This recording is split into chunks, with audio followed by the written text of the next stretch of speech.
11 team coverage of the president's State of the Union address. Political reporter Rick Albin is sorting through what the president is saying and how it could impact us right here in West Michigan.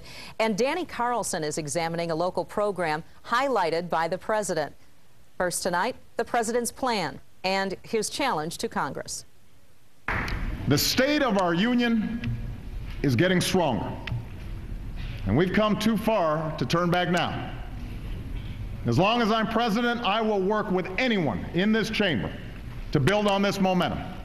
But I intend to fight obstruction with action, and I will oppose any effort to return to the very same policies that brought on this economic crisis in the first place. On the day I took office, our auto industry was on the verge of collapse. Some even said we should let it die. With 1 million jobs at stake, I refused to let that happen. In exchange for help, we demanded responsibility. We got workers and automakers to settle their differences. We got the industry to retool and restructure. Today, General Motors is back on top as the world's #1 automaker.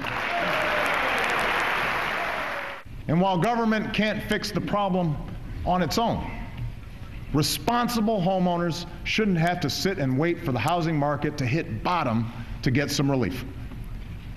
And that's why I'm sending this Congress a plan that gives every responsible homeowner the chance to save about $3,000 a year on their mortgage by refinancing at historically low rates.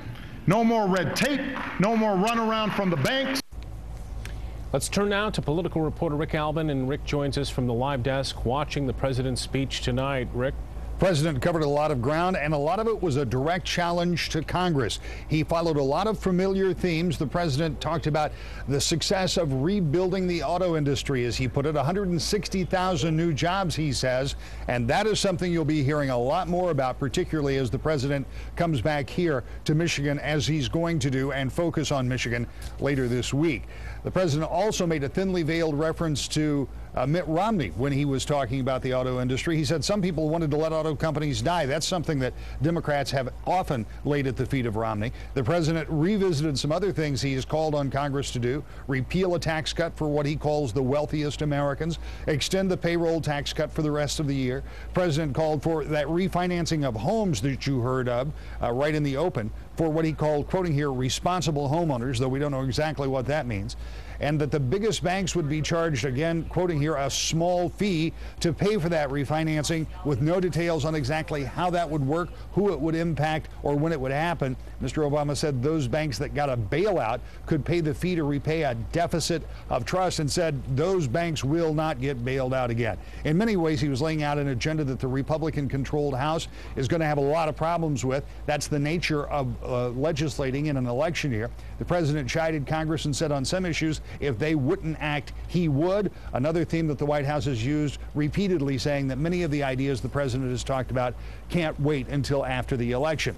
Now, it's no mistake that the president had a guest from Holland that was sitting with the First Lady, that he talked about the auto industry, and that he singled out a Michigan program in his speech. Michigan is going to be a pivotal general election state, and you heard part of the general election warm-up tonight in the State of the Union.